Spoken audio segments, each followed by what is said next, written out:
Yos nakama, selamat datang di Lifestyle Anime.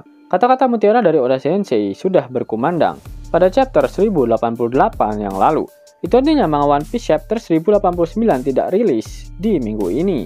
Manga One Piece chapter 1089 secara resmi akan dirilis pada hari Minggu, tanggal 6 Agustus 2023. Namun versi bajak lautnya sudah akan dirilis pada hari Kamisnya.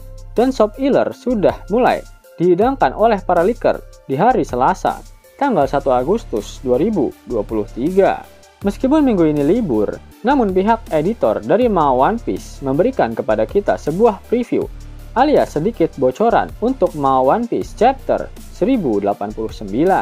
Sang editor berkata seperti ini, awal mula dari peristiwa yang akan membuat dunia gempar. Straw Hat Crew, apa yang akan mereka lakukan?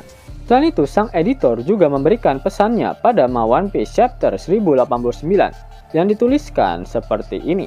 Pertarungan langsung memanas, tingkatkan semangat kalian dan bersiaplah untuk menghadapi yang terburuk. Yap, itu artinya manga One Piece chapter 1089 sudah dapat disimpulkan akan kembali melanjutkan huru-hara yang terjadi pada bajak laut topi jerami di pulau masa depan Egghead. Dan cerita akan langsung memanas dan satset-satset sepertinya. Akhirnya cerita kembali memperlihatkan sang karakter utama setelah 10 chapter. Manga One Piece memperlihatkan kondisi di luar pulau Egghead. Seperti apa yang dikatakan oleh editor, pertarungan akan langsung memanas. Dan apa yang akan dilakukan oleh bajak laut topi jerami? Mari kita bahas bersama-sama. Pada manga One Piece chapter 1088 diperlihatkan armada besar angkatan laut yang sudah tiba di pesisir pulau Egghead. Karena mereka ingin mencegah bajak laut topi jerami melarikan diri dari pulau tersebut, maka mereka akan mengepung dan membarikade pulau Egghead. Sehingga kapal perang angkatan laut yang berjumlah 100 kapal akan mengelilingi pulau Egghead untuk memastikan tak ada celah bagi Yonko Luffy si topi jerami untuk melarikan diri. Pasukan angkatan laut yang dipimpin oleh Admiral Kizaru dan Gorosei Senjai Garcia Saturn tak hanya akan bertarung melawan bajak laut topi jerami saja, namun juga ada beberapa sosok yang harus mereka hadapi. Sebelumnya Sentomaru telah memerintahkan 50 unit pasifista model baru yang dinamakan Mark III. Mereka diminta untuk menyebar ke seluruh pesisir pulau untuk membantu memuluskan pelarian dari Dr. Vegapunk bersama dengan bajak laut topi jerami dari pulau Egghead. Pasifista Mark III memiliki senjata yang dapat mengeluarkan gelembung pelindung alias Bubble Shield, di mana gelembung ini dapat memantulkan serangan apapun. Sehingga sudah dapat dipastikan para kroco angkatan laut tak akan mampu melawan pasifista tersebut.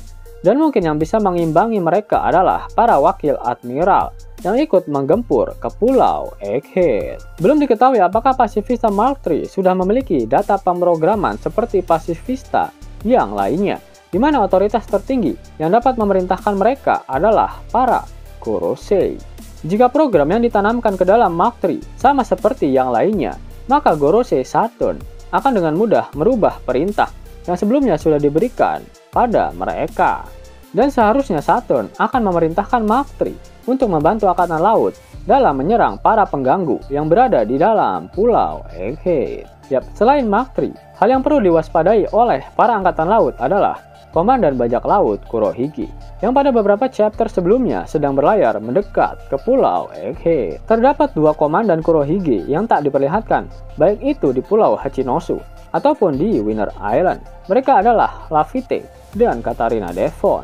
Mereka berdua memiliki keahlian untuk menyusup. Laffy tak perlu diragukan lagi. Sebelumnya dia mampu menyusup ke Mary Joyce di tempat para Shichibukai berkumpul. Ditambah dengan Laffy sepertinya memiliki kemampuan untuk menghipnotis orang lain.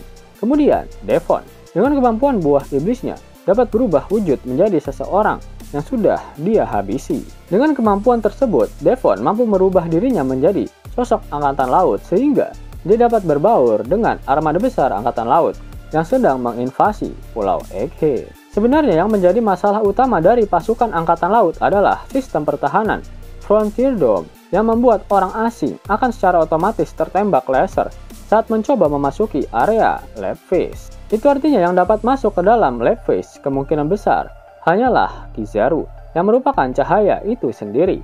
Sehingga Kizaru sebisa mungkin harus bisa mematikan sistem pertahanan Frontier Dome tersebut. Scene berpindah dan memperlihatkan bajak laut topi jerami di dalam laboratorium. Luffy dan Lucci masih diperlihatkan bertarung melawan S-Bear. Sanji diperlihatkan masih bertarung melawan S-Hawk.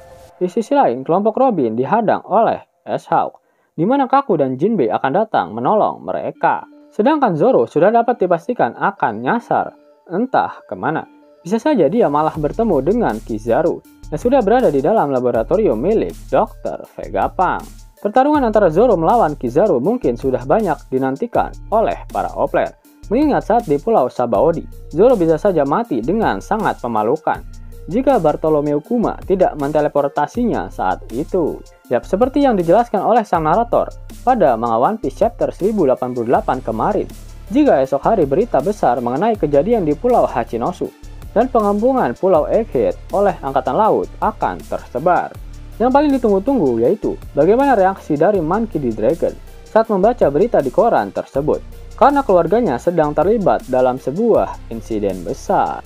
Ayahnya, Grab, dikabarkan menghilang di Pulau Hachinosu dan nasibnya tak diketahui, sedangkan anaknya, Luffy, sedang dikepung oleh armada besar Angkatan Laut. Apakah Dragon akan diam saja? Kemanakah langkahnya selanjutnya?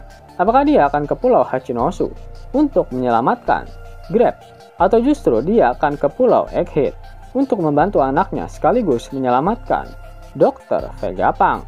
Menarik kok untuk dinantikan. 10.000 gratis dan bisa langsung ditarik. Buka tabungan di aplikasi Neobank sekarang juga. Karena di aplikasi ini kalian bisa dapatkan banyak uang tunai gratis. Serta banyak sekali diskon-diskon menarik yang bisa kalian dapatkan. Gaskan! Link ada di kolom deskripsi ya nakama. Namun sebelum Mimin masuk ke dalam pembahasannya, Lifestyle Anime yang berkolaborasi dengan Misfit Society kembali mengeluarkan kaos terbaru nih, yaitu desain Zoro dalam mode Asura loh. Keren banget pokoknya. Gak percaya? Silahkan dicek di thread videonya.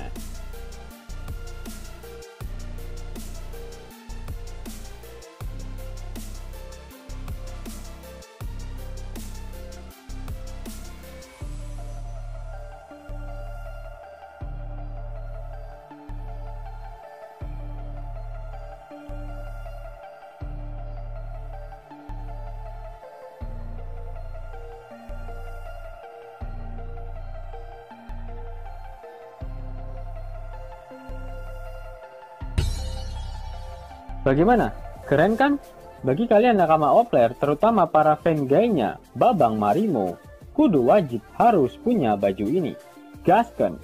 Link pemesanan ada di kolom deskripsi. Jelas nakama, itulah video mengenai sedikit bocoran dari editor untuk manga One Piece chapter 1089. Jika nakama menyukai video ini, jangan lupa klik like, share, dan subscribe channel ini ya, agar nakama semua tak ketinggalan info menarik seputar One Piece.